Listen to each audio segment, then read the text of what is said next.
Hi everyone, welcome back to the day 3 of learning in the boot camp. My name is Darshit Sharma from Geeks for Geeks Tech Core. आज हम बात करने वाले हैं day 3 पर downloading and installation process सारा VS code का as well as GitHub का और गिट का भी. आज हम बात करेंगे एक्चुअल में कैसे हम VS कोड और गिटहब के ऊपर काम कर सकते हैं, कैसे इन दोनों को हम यूज़ कर सकते हैं अपने प्रोजेक्ट्स को शोकेस करने के लिए, कैसे हम गिटहब को यूज़ कर सकते हैं, कैसे हम अपना कोड लिखते हैं VS कोड के ऊपर. हम बहुत ही छोटी छोटी डिटेल्स के बारे में आज हम बात करेंगे VS कोड एंड गिटहब की. हम बहुत सारे कमांड्स के बारे में बात करेंगे तो गिटहब जो गिट के यूज़ करते हैं हम. दिस वाज ऑल अबाउट कि हम क्या क्या करने वाले हैं आज.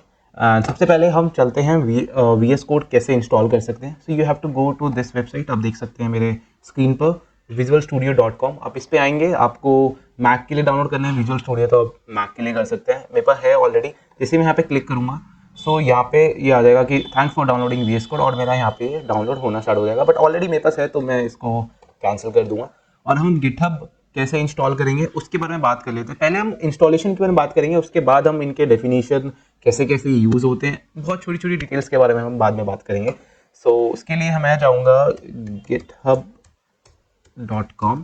Okay, as soon as I hit the github.com, जैसे ही आता है तो मेरा ऑलरेडी मैंने लॉगिन करा हुआ है तो आपको यहाँ पे आ जाएगा. अगर आप नए यूज़र है, आपने अपना गिटहब अपने मेल आईडी से अपना गिटहब लॉगिन नहीं करा है, आपने आईडी नहीं बनाई है, आपको कुछ ऐसी स्क्रीन आएगी जब आप github.com पे जब आप जाओगे तो आपको कुछ ऐसी स्क्रीन आएगी. तो आपको बेसिकली यहाँ पे अपनी डिटेल्स भरनी है एंड आपका ये किट अकाउंट क्रिएट हो जाएगा गिटहब पे.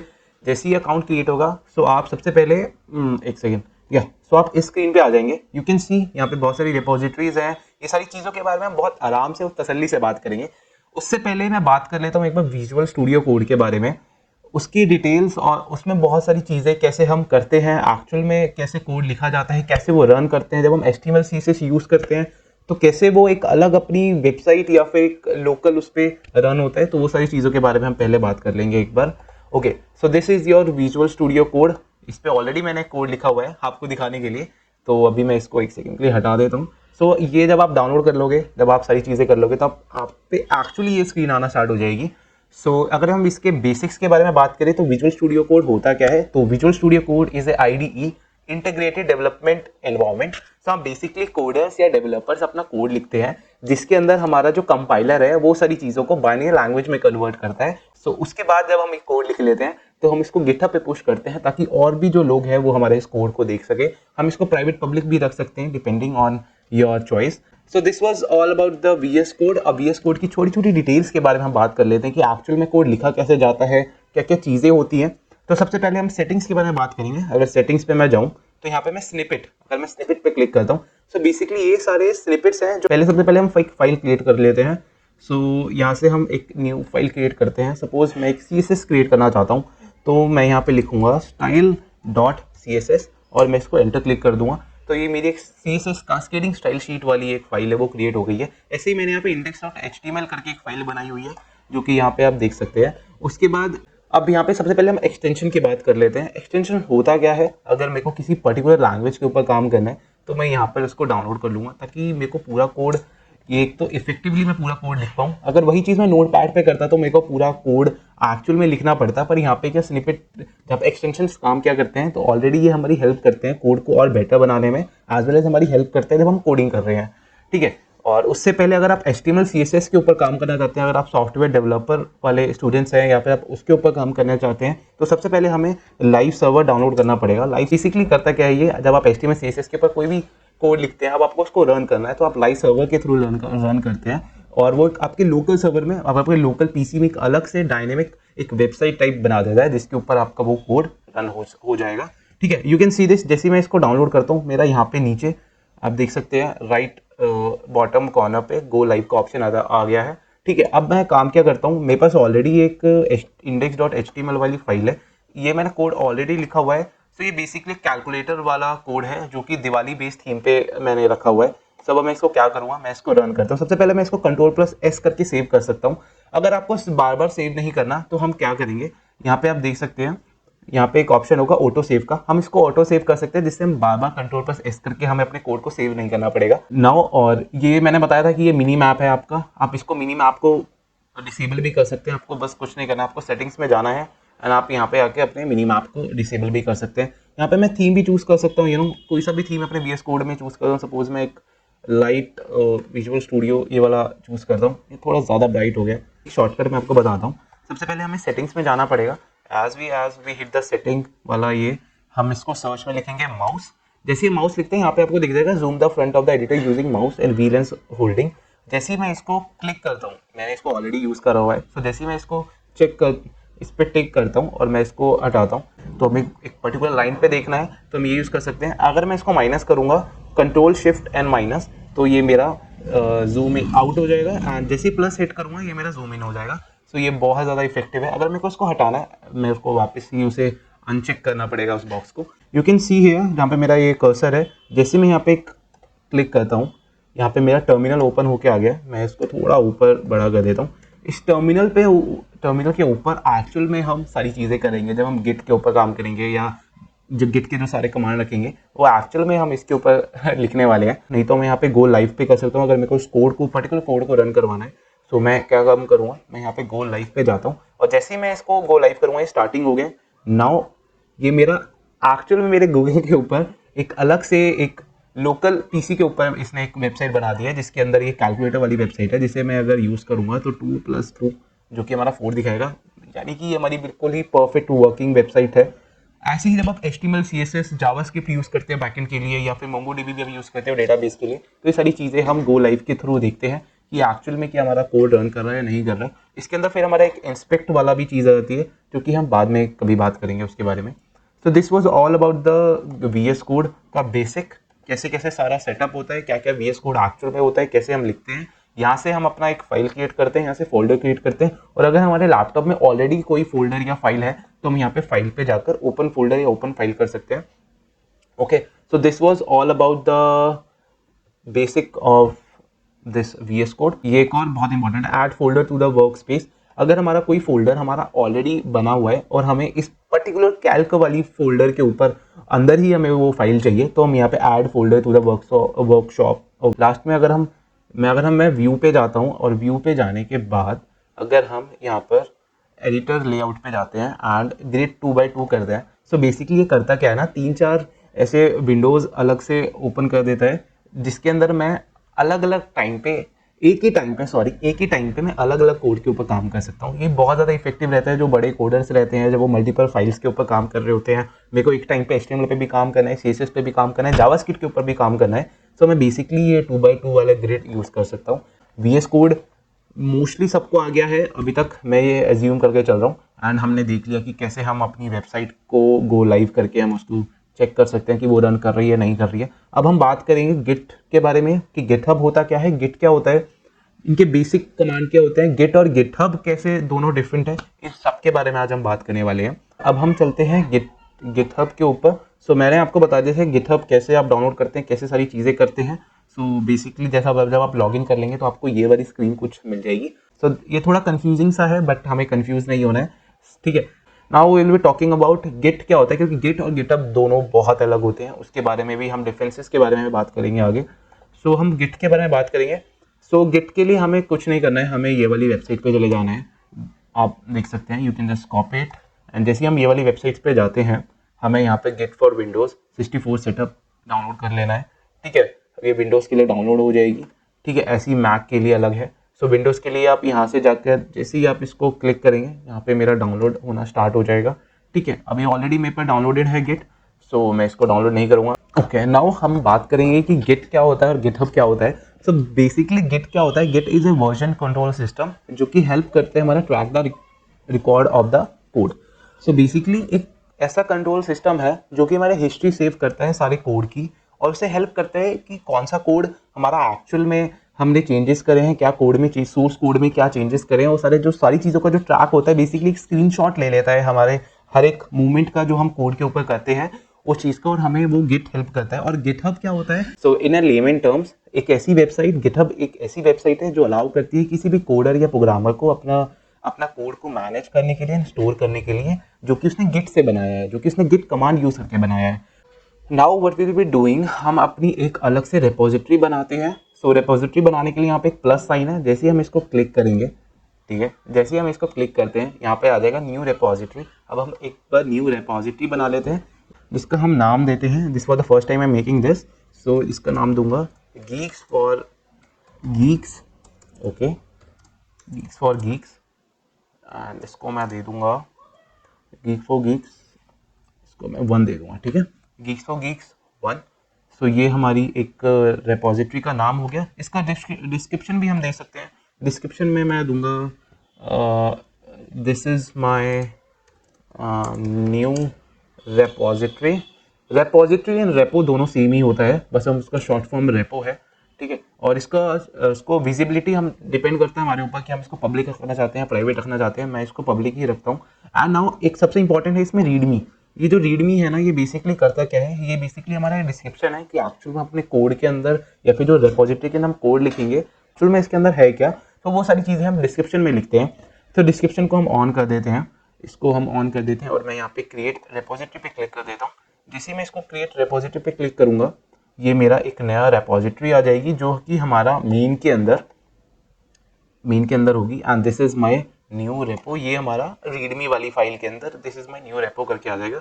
और मैं चाहूँ तो इसको मैं एडिट भी कर सकता हूँ यहाँ से। जैसे ही मैं इसको पेंसिल वाले आइकन पे क्लिक करता हूँ और मैं इसको एडिट करता हूँ, तो यहाँ से मैं इसे एडिट भी कर सकता हूँ।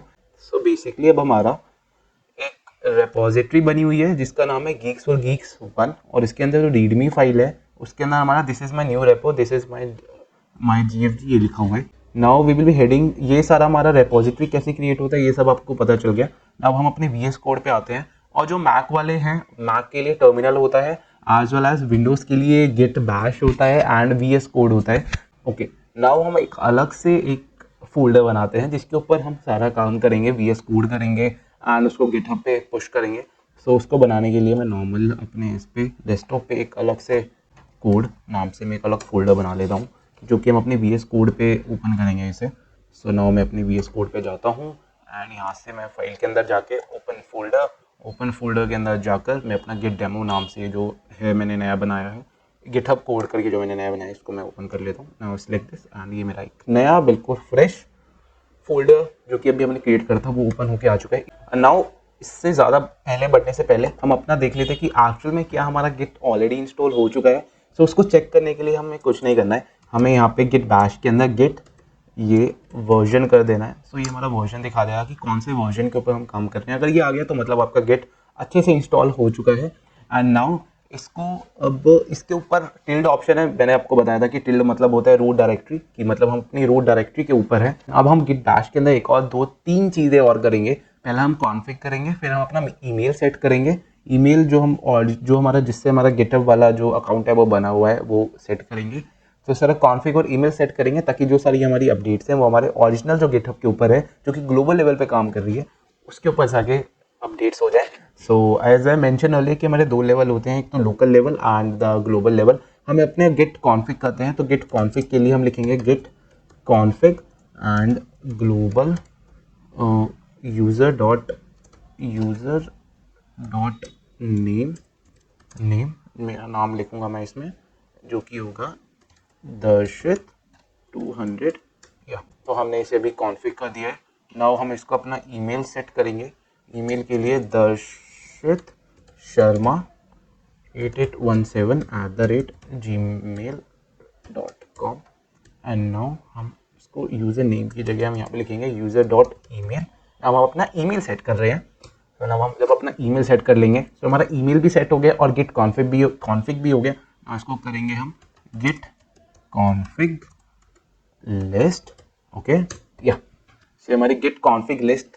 अब हमने गिट कॉन्फ़िग लिस्ट इसलिए करा ताकि हमें एक्चुअल में पता चल सके कि हमने जो अपना जो नेम और ईमेल सेट करा है वो एक्चुअल में सही से वर्क कर रहा है नहीं कर रहा। आप देख सकते हैं यहाँ पे हमारा ईमेल अच्छे से सेट हो चुका है एंड हमारा नाम जो कि दर्शित 200 है वो भी अच्छे से सेट हो चुका है।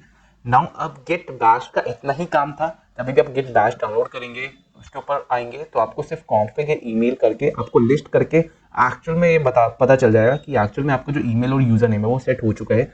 तो गिट बैश को हम यहाँ से हटा देते हैं। नाउ हम चलते हैं अपने VS कोड के ऊपर।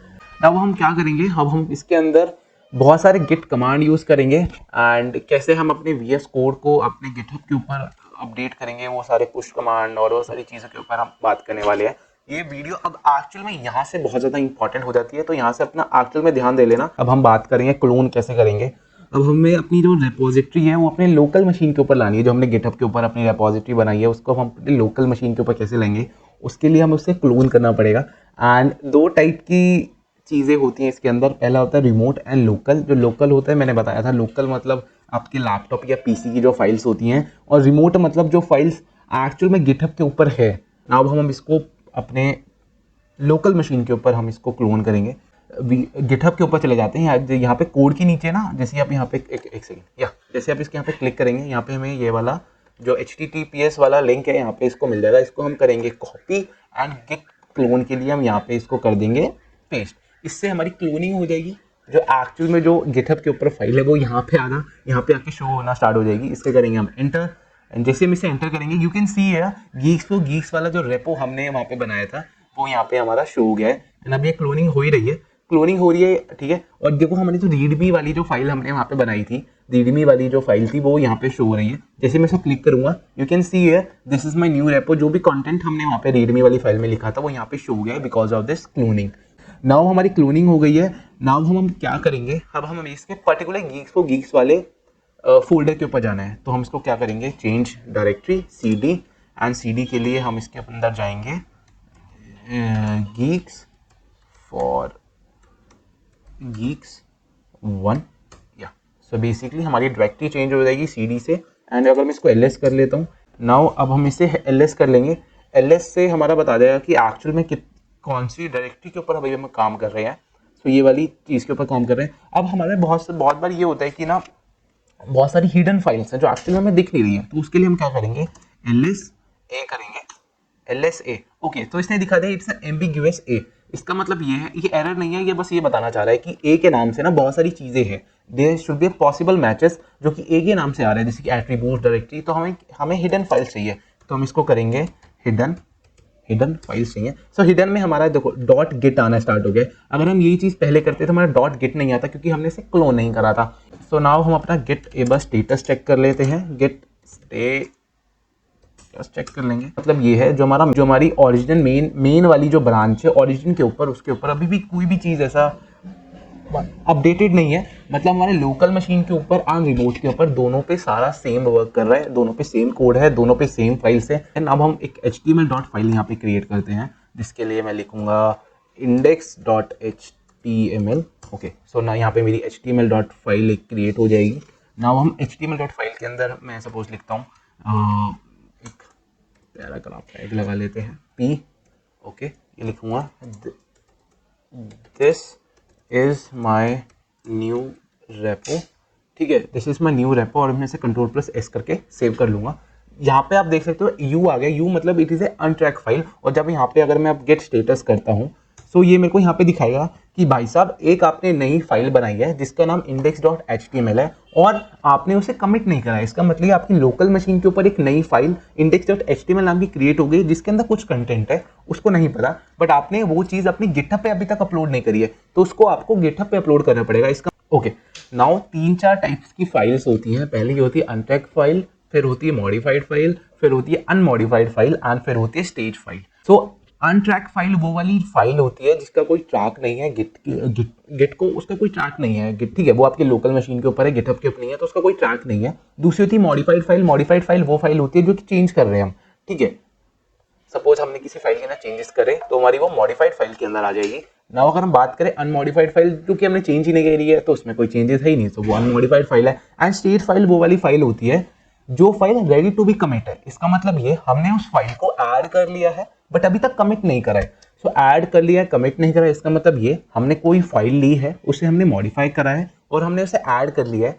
जो एडिंग वाली स्टेज के बाद और कमिट से पहले जो स्टेज आती है वो स्टेज फाइल वाली स्टेज आती है। नाउ हम क्या करना सीखेंगे, नाउ अब हम ऐड एंड कमिट करना सीखेंगे। ऐड एंड कमिट बहुत ज्यादा इंपॉर्टेंट होता है। ठीक है, ऐड के लिए हम क्या करेंगे, हमने index.html वाली एक फाइल तो बना ली है बट हमें उसे ऐड करके कमिट भी करना है अपने गिटहब के ऊपर। सो नाउ उसको ऐड करने के लिए हम करेंगे git add, एंड जो फाइल का नाम है, यहाँ पे हमारा फाइल का नाम index.html है, इसको हम कर लेंगे एंटर।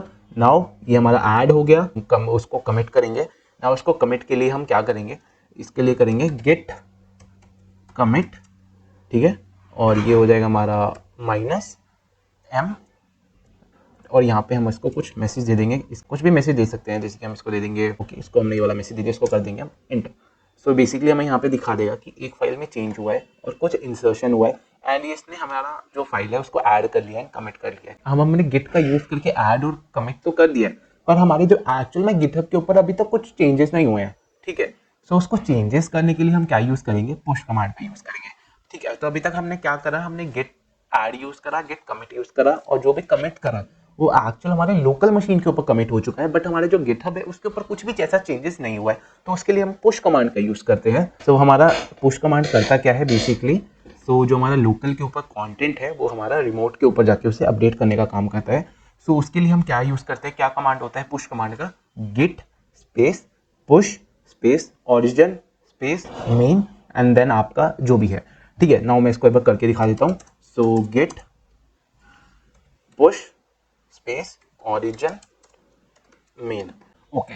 नाउ इसमें हुआ क्या, गेट पुश ओरिजिन मेन जैसे ही हमने करा, जैसे ही हमने पुश करा, पुश का बेसिकली हम अपने लोकल अपने पीसी से हमने गिटहब के ऊपर जो भी सारे इंडेक्स डॉट फाइल वाली जो ये फाइल थे हमने इसको पुश कर दिया, हमने इसको धक्का दे दिया अपने लोकल से अपने ग्लोबल में, ग्लोबल मतलब गिटहब के ऊपर हमने इसको धक्का दे दिया। जैसे ही हम गेट पुश ओरिजिन मेन करेंगे, जैसे आप इसको पहली बार करोगे, मैंने बहुत बार कर चुका हूँ तो मेरे को नहीं आ रहा है, जैसे ही आप इसको गेट पुश ओरिजिन मेन करोगे तो ये बेसिकली कुछ साइन इन वाला मांगेगा, जैसे आप इसको साइन इन दे दोगे और जैसे कि वो सारी चीज़ें आप उसको लॉगिन वॉगिन करके सारा चीज़ साइन इन कर दोगे, बहुत छोटा प्रोसेस है, उसको अलाउ अलाउ करते जाना है, एंड ये यहाँ पे दिखा देगा, ये बेसिकली ये दिखा रहा है कि हमने आपके गिटहब डॉट दर्शित गीक्स फॉर गीक्स के ऊपर चेंजेस हो चुके हैं जो कि मेन के ऊपर चेंज हुए हैं। नाउ आपने यहाँ पे देख रहे हो, यहाँ पे लिखा है पुश ओरिजिन मेन।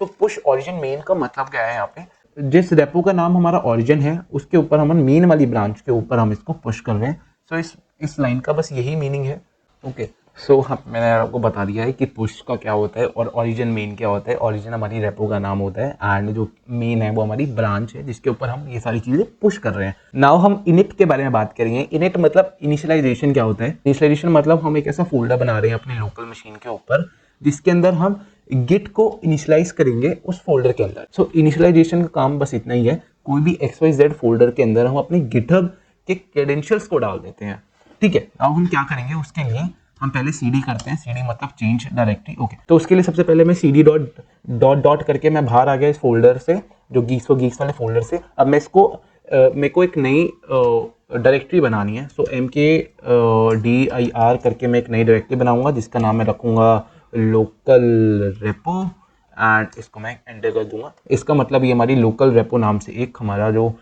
फोल्डर है, you can see this directory है, वो क्रिएट हो चुकी है। नाउ अब मेरे को क्या करना है, मेरे को इस फोल्डर के अंदर जाना है या डायरेक्टरी के अंदर जाना है। सो मैं इसको करूँगा cd एंड इसका मैं नाम लिख दूंगा यहाँ पे लोकल रेपो, या मैं से एंटर क्लिक करूँगा तो मैं लोकल रेपो वाले फोल्डर के अंदर आ चुका हूँ, ठीक है। सो बेसिकली हम अब यूज़ करेंगे गेट इनिट। सो ये हमारा इनिशियलाइज हो जाएगा। जैसे हम इसको गेट इनिट करेंगे तो ये हमारा इसने हमने बता दिया कि initialization empty deposit in CCC, okay. Now हम इसको करेंगे गेट, ओके, इसको हम करेंगे ls हिडन। जैसी हम ls हिडन हिट करते हैं तो ये हमारा बता देगा कि लोकल रेपो जो हमने एक नई डायरेक्टरी बनाई थी उसके अंदर हमारा जो गिट है वो इनिशियलाइज हो चुका है। इसका मतलब ये, अब हम अपनी लोकल रेपो वाला जो डायरेक्टरी है वहाँ से हम अपने जो भी हम कोड लिखते हैं, जो भी फाइल हम index.html जो भी XYZ हम फाइल बनाते हैं वहाँ से हम अपने गिटहब के ऊपर उस डायरेक्टरी से पुश कर सकते हैं।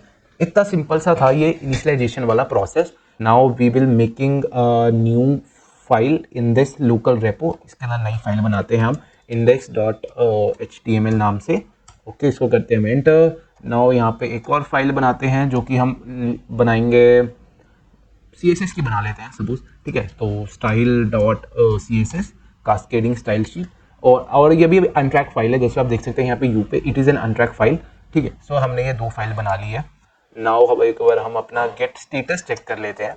सो गेट स्टेटस क्या बताएगा हमें कि एक्चुअल में कितना लोकल पे और ग्लोबल पे क्या क्या चेंजेस है, मतलब हमारे लोकल मशीन के ऊपर एंड ग्लोबल जो हमारे गिटहब के ऊपर क्या क्या चेंजेस है, क्या क्या फाइल का चेंजेस है, ठीक है। तो इसको हम करते हैं। तो इसने हमें ये बता दिया है कि भैया ऐसा है index.html और style.css की न्यू जो आपने दो फाइल बनाई है वो आपके लोकल मशीन पे तो है बट वो गिटहब पे नहीं है। गिटहब के लिए हमें उसको लाने के लिए क्या करते हैं, हम सबसे पहले ऐड करते हैं, फिर उसको कमिट करते हैं, देन उसको पुश कर देते हैं। इतना से 3 स्टेप फॉर्मूला है। ओके, सो नाउ अब हम index.html के अंदर कुछ लिखते हैं, कुछ कोड करते हैं ना। सो हम इसको लिखेंगे p। ओके, सो लिखूंगा this is my new repo, this is my new repository of GFG। इसको मैं कंट्रोल पर सेस करके सेव कर लेता हूँ। एक काम करते हैं, CSS के अंदर भी कुछ लिख ही देते हैं। सो मैं यहाँ पे लिखूंगा CSS के अंदर मैं लिखता हूँ कलर रेड। नाउ हम क्या करेंगे, इसको हम ऐड करेंगे। Now will be adding it and then we will committing it and then इसको पुश करेंगे बाद में। ठीक है, नाउ हम इसको क्या करेंगे, पहले ऐड करते हैं। ऐड के लिए हम क्या करेंगे, गेट ऐड डॉट एंड इसको कर देते हैं एंटर। ओके, जो भी चेंजेस हुए हैं उसे ऐड कर लिया। नाउ हम ऐड के बाद मैंने 3 स्टेप प्रोसेस बताया था वो आपको। ऐड के बाद हम कमिट करेंगे, तो कमिट के लिए हम क्या यूज करते हैं, git commit and -m and यहाँ पे हम लिखेंगे इसमें ऐड इनिशियल फाइल्स। ओके, इसको हम करेंगे एंटर हिट। जैसे हम इसको एंटर हिट कर दिया, इसने बता दिया कि भाई साहब 2 फाइल चेंजेस हुए एंड 4 इंसर्शन हुए। और जैसे हम इसको गेट स्टेटस करते हैं, ठीक है, गेट स्टेटस पे हिट करते हैं, तो इसने हमें बता दिया कि भैया जो ब्रांच मेन में नथिंग टू कमिट, इसका मतलब एक ट्री है जिसके अंदर भी कोई चेंजेस नहीं है, बट अभी भी पुश नहीं करा है। हमने इसको ऐड करा है, कमिट करा है, बट अब इसको बाद में हम पुश भी करेंगे। बट अब पुश करने से पहले ना हमें अपने गिटहब के ऊपर एक नई रेपो बनानी पड़ेगी, क्योंकि जो सारे चेंजेस हुए हैं हमारे लोकल सिस्टम पे चेंजेस हुए हैं। नाउ इसको अपलोड करने के लिए हमें गिटहब पे हमें एक न्यू रेपो बनानी पड़ेगी गिटहब के ऊपर। सो नाउ हम एक बार न्यू रेपो बना लेते हैं, गिटहब के ऊपर चलते हैं। Now we will making a new repo, new repository. Repository का नाम मैं यहाँ पे लिख दूंगा, मैं यहाँ पे इसको लिख दूंगा नाम इसका लोकल रेपो। ओके, सो हम इसको एक न्यू रेपो बना लिया हमने, जिसका नेम दे दिया हमें लोकल रेपो। इसका डिस्क्रिप्शन अभी हम कुछ नहीं देते डिस्क्रिप्शन पे, इसको एडमी वाला भी नहीं करते, क्योंकि एडमी के लिए ना फिर हमें उसे अपने लोकल में भी ऐड करना पड़ेगा, तो वो बहुत ज़्यादा बड़ा हो जाएगा। तो हम नॉर्मल इसे क्रिएट रेपोजिटरी कर देते हैं जिसका नाम है लोकल रेपो, और यहाँ पे हम यहाँ पे शो होना स्टार्ट हो जाएगा कि आपने एक लोकल रेपो बनाई है। ठीक है, तो सबसे पहले यहाँ पे जो आपने इसने जो HTTPS ये वाला जो लिंक दिया हुआ है, you can see this on my screen, इसको हम क्लिक करते हैं, इसको कॉपी करते हैं, और हम क्या करेंगे अपने VS कोड के अंदर जाकर हम यहाँ पे इसको हम यहाँ पे जाकर पेस्ट कर देंगे। सो इसको हम कैसे पेस्ट करेंगे, उसके लिए भी एक कमांड है। उसके लिए सबसे पहले करेंगे git remote add origin main and now we will be pasting the link। Okay, इसको वेरिफिकेशन के लिए हम क्या करेंगे, गेट रिमोट, इसको करेंगे हम V फॉर वेरीफाई एंड इसको कर देंगे क्लिक। सो ये मतलब कोई एरर नहीं आया, तो मतलब सही चीज़ें हमारी ठीक है। नाउ हम इस पर चलेंगे git branch. Okay, so now git remote -V से हमें पता चल गया कि सारी चीज़ें सब ठीक चल रही है। नाउ गेट ब्रांच क्या होती है, ब्रांचेस क्या होती है, उसके बारे में भी हम फर्दर वीडियो में बात करेंगे। ओके, नाउ हम सीखेंगे ब्रांच क्या होता है। ट्री, यू नो, एक टीम हमारे फ्रंट एंड पे काम करी, एक हमारी बैक एंड पे काम करी है, तो बहुत सारी डिफरेंट टीम्स एक प्रोजेक्ट के ऊपर काम करती है। तो प्रोजेक्ट तो एक ही है, पर डिफरेंट टीम्स अगर काम कर रही है, तो हर एक टीम अपनी अपनी कॉपी बना लेगी, जिसको हम ब्रांचेस बोलते हैं।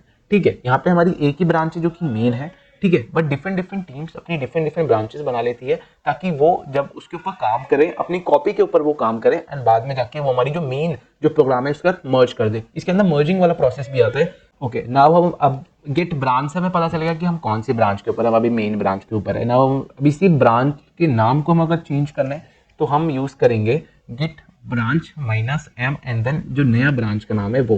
तो हम इसको मास्टर बनाना चाहते हैं, तो हमने इसे लिख दिया मास्टर। तो git branch space -m then अपना जो भी आपको रीनेम करना है उसका नाम। तो अब इसको चेक कर लेते हैं इस मेन ब्रांच का नाम चेंज हुआ या नहीं हुआ। तो गेट ब्रांच जैसे हम करेंगे, तो पहले हमारा जो ब्रांच का नाम था, एक जो ब्रांच थी उसका मेन नाम था, नाउ उसका नाम मास्टर हो चुका है। अब इसको वापस हम सेम ही कर देते हैं। ओके मेरे ना बहुत सिली मिस्टेक बीच में कर दी थी, वो ये थी कि मैंने गेट रिमोट ऐड ऑरिजिन के बाद मैंने उसका लिंक डालना ही भूल गया। सो एज अ डेवलपर या प्रोग्रामर हमें बहुत छोटी चीज़ों का ध्यान रखना पड़ता है। देखते हुए पूरा कोड है, जैसे आप देख सकते हो ऊपर ये रेड आ गया, एरर आ सकता है।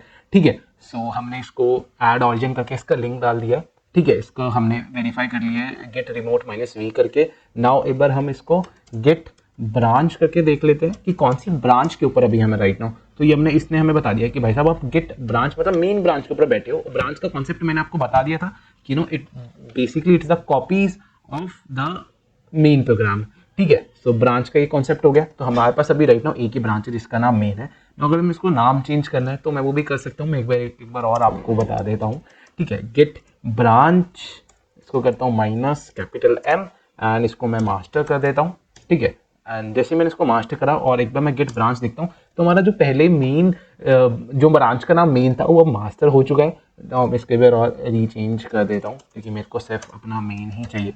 नाउ हम क्या करने वाले हैं, अब इसको हम क्या करेंगे, इसको ओरिजिन मेन पे पुश करेंगे। सो उसके लिए मैं क्या करूँगा, git push origin main. Okay, so ये इसने हमारा जो पुश है वो हमारी ओरिजिनल मेन के ऊपर पुश कर दिया है। जो मेन है वो हमारी ब्रांच है, ओरिजिनल है जो रेपो है। नाउ एक बार हम अपने गिटहब के ऊपर चले जाते हैं और यहाँ पे मैं इसको एक बार रिफ्रेश कर देता हूँ। और जैसे ही मैं इसको रिफ्रेश करूँगा, यहाँ पर मेरी जो दो फाइलें जो मैंने वहाँ पे बनाई थी index.html एंड style.css, यहाँ पे ये आ चुकी हैं and you can see this. ये सारा कोड जो मैंने वहाँ पी कलर रेड लिखा था CSS फाइल के अंदर और HTML के अंदर जो मैंने कोड लिखा था वो दोनों यहाँ पे शो हो रहा है। एक बार मैं यहाँ पे एक रीडमी वाली फाइल बना लेता हूँ, नई फाइल, ताकि मैं आपको दिखा सकूँ। ठीक है, तो मैं यहाँ पे एक बार रीडमी वाली फाइल बना लेता हूँ। ठीक है, सो रीडमी फाइल के अंदर मैं लिख देता हूँ, सपोज मैं यहाँ पे लिखूँगा, ठीक है, ये लिखा के this is my first this is my day 2 of boot camp. Okay, it's not a day 2 ना, it's day 3, right? So मैं इसको लिखता हूँ day 3 of boot camp। इसको मैं करता हूँ Ctrl+S ताकि ये सेव हो जाए। नाउ अब हम क्या करने वाले हैं, एक बार इसका गेट स्टेटस करके इसको चेक कर लेते हैं। स्टेटस, जैसे हम गेट स्टेटस करेंगे तो हमें VS कोड बता रहा है कि आपने एक नई फाइल बनाई है जिसका नाम readme.md है और वो एक अनट्रैक फाइल है जिसका अभी कोई ट्रैक नहीं है। ठीक है, और आप इसको कमिट करो ताकि वो गिटहब के ऊपर आपका शो होने लग जाए। तो इसके लिए हम क्या करेंगे, readme.md वाली फाइल है उसको हम गिटहब के ऊपर पुश करेंगे।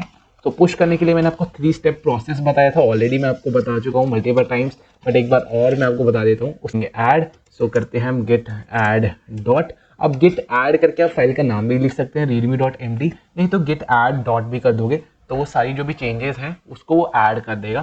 सो इसको करता हूँ मैं क्लिक। ठीक है, गेट ऐड डॉट करके मैं इसको जैसे ही एंटर मारता हूँ तो मेरा ये ऐड हो चुका है फाइल। अब हम क्या करेंगे, इसको हम करेंगे गेट। अभी मैं ऐड करने के बाद 3 स्टेप प्रोसेस के बाद था, ऐड के बाद हमें कमिट करना होता है, देन हमें पुश करना होता है। तो गेट कमिट, देन हम करेंगे इसमें माइनस हमारा m। ओके, नो -m करने के बाद हम इसको करते हैं ऐड रीडमी। ओके, रीडमी, और इसको करते हैं बंद। एंड नाउ ये अब हमने इसको ऐड कर लिया रीडमी फाइल को एंड इसको कमिट भी कर दिया। नाउ गिट पुश करके हम इसको पुश कर देंगे। इसको करते हैं एंटर, और जैसे ही हम इसको एंटर करेंगे ये हमारा जो भी रीडमी वाली फाइल है उसको पुश कर देगा गिटहब के ऊपर। और मैं एक बार गिटहब के ऊपर चल लेता हूँ। मैं यहाँ से इसको Ctrl+R करके रिफ्रेश करता हूँ तो मेरे को मेरी रीडमी वाली फाइल यहाँ पे मिल जाएगी। वहाँ पे लिखा आ गया this is my day 3 of boot camp. Okay, now अब हम आ गए हैं ब्रांचेस पे। ओके, एक बार मैं इसको क्लियर कर देता हूँ। सब ब्रांचेस का मैंने आपको बता दिया कैसे कैसे क्या ब्रांचेस होती है। एक नॉर्मल एक मेन प्रोग्राम होता है, उसकी बहुत सारी ब्रांचेस होती है, जस्ट लाइक अ ट्री। एक ट्री होता है, उसकी बहुत सारी ब्रांचेस होती हैं और हर एक ब्रांच उस ओरिजिनल कोड की कॉपी लेकर उसके ऊपर काम करता है, बाद में उसको ओरिजिनल कोड के ऊपर उससे मर्ज कर देता है अपनी कॉपी को। इतना सिंपल सा ये ब्रांचिंग का कॉन्सेप्ट है। इसके अंदर मर्जिंग का कॉन्सेप्ट भी आता है जो कि हम आगे बात करने वाले हैं। ठीक है, नाउ अब हम कैसे ब्रांच बनाएंगे, कैसे सारी चीज़ें करेंगे वो हम एक बार देखते हैं। सबसे पहले मैं देखता हूँ कौन सी ब्रांच पे राइट नाउ मैं हूँ। तो इसके लिए मैं करूँगा गेट ब्रांच। सो मैं अभी मेन वाली ब्रांच पे हूँ। ठीक है, तो बाय डिफ़ॉल्ट हमारी मेन ब्रांच ही होती है। ठीक है, सो अब मैं क्या करता हूँ, एक बार ये बाकी और 3 ब्रांचेज हैं जो कि मैंने बनाई हुई है, रीनेम करना चाहूँगा। ऑफकोर्स अगर मेरे को मेन का नाम लिखना है मास्टर, तो मैं क्या करूँगा, git branch -M and I will writing the name of that. जो भी रीनेम करना चाहता हूँ मैं उसका वो नाम लिख दूँगा। मैं यहाँ पे लिखना चाहता हूँ इसका मास्टर। Okay, MASTER। तो मैं इसको क्लिक करूँगा एंड मैं अभी देखूँगा क्या इसका नाम चेंज हुआ है या नहीं हुआ। तो मैं इसको करूँगा git branch and now it will be showing that मेरा मेन वाले का नाम यहाँ पे रीनेम होगा मास्टर हो गया है, ठीक है। नाउ अगर मेरे को कोई नई ब्रांच बनानी है सपोज, है ना, तो मैं क्या करूँगा, गिट चेकआउट -b एंड उस नई ब्रांच का नाम, सपोज को मेरे को ब्रांच बनानी है, इसका नाम लिखना है मेरे को फीचर 3 लिखना है सपोज, है ना, तो मैं इसको करता हूँ एंटर एंड मैं यहाँ पे जाऊँगा गेट ब्रांच पर, तो यहाँ पे मेरे को वो एक और नई ब्रांच यहाँ पे शो होना स्टार्ट हो जाएगी, ठीक है, 3, ठीक है। नाउ अगर मेरे को फीचर 3 से फीचर 1 में जाना है, मेरे को नेविगेट करना है, एक ब्रांच से दूसरी ब्रांच पे जाना है, तो मैं क्या यूज़ करूँगा, तो नेविगेट के लिए मैं यूज़ करूँगा गेट चेकआउट एंड इसका यूज़ करूँगा, और जो भी मेरे को ब्रांच पे जाना है, सपोज को मेरे को फीचर 1 वाली ब्रांच पे जाना था, तो मैं इसका यहाँ पे सिंपली यहाँ पे नाम लिख दूंगा, एज सिंपल एज दैट। मैं यहाँ पे एंटर क्लिक कर दूंगा, तो मैं यहाँ पे लिखा गया स्विच टू ब्रांच फीचर 1, और मेरे को चेक करना है मैं कौन सी ब्रांच पे हूँ, तो मैं करूँगा गेट ब्रांच एंड यहाँ पे ब्रांच का नाम आ जाएगा जो कि होगा फीचर 1, मतलब राइट नाउ मैं फीचर 3 वाली ब्रांच से फीचर 1 वाली ब्रांच पे बहुत आसानी से आ चुका हूँ। नाउ अगर सपोज करो मेरे को कोई ब्रांच डिलीट करनी है, मेरे को बहुत सारी ब्रांचेस यहाँ पे बन चुकी है और मेरे को कोई ब्रांच डिलीट करनी है राइट नाउ, तो मैं क्या करूँगा, तो उसके लिए मैं यूज़ करता हूँ -d, ओके। सो मैं यहाँ पे करूँगा गेट ब्रांच -d एंड जो भी मेरे को ब्रांच डिलीट करनी है उसका मैं नाम लिख दूंगा। मेरे को यहाँ पे सपोज करो फीचर 22 डिलीट करनी है ना, तो मैं इसको कर दूंगा एंटर, और ये यहाँ पे लिखा आ जाएगा डिलीटेड ब्रांच फीचर 22, और मैं यहाँ पे चेक कर लेता हूँ, तो यहाँ पे आप देख सकते हो कि फीचर 22 जो पहले शो हो रही थी ब्रांच, वो यहाँ पे आके डिलीट हो गई, ठीक है। बात करेंगे and this was all about today's video. हमने सीखा गिट क्या होता है, गिटहब क्या होता है, इन दोनों के बीच में डिफरेंसेस हमने सीखे, VS कोड क्या होता है। मुझे पता है ये वाली वीडियो बहुत लंबी होने वाली है, बहुत लंबी एक्चुअल में हो चुकी है, बट जो गिट और गिटहब वाला जो है ना, ये पूरे कमांड्स, ये सारी चीज़ें टॉपिक्स बहुत इंपॉर्टेंट है हर एक डेवलपर को, हर एक B Tech CS BCA whatever you are doing in जो भी कंप्यूटर साइंस की फील्ड में है, उसको इनके बारे में एक्चुअल में पता होना चाहिए, ठीक है। तो this was all about the today's video and I will be sharing some questions जो कि हमारे गेट कमांड्स के ऊपर ही क्वेश्चंस होंगे, ज़्यादा ऐसे डिफिकल्ट क्वेश्चंस नहीं है, बहुत ही ईजी क्वेश्चंस होंगे जो कि गेट कमांड से रिलेटेड होंगे। तो अगर आप गेट कमांड सारी एक बार पढ़ लेंगे अच्छे से, तो आप आराम से वो क्विज जो है वो आराम से अच्छे से निकाल पाएंगे। And this was all about today's video and it was day 3 of learning in the boot camp from Geeks for Geeks, and it was Diwali special. I hope this video was special to all of you who is watching it right now, and thank you so much for watching this video. Stay tuned for the updates. Thank you.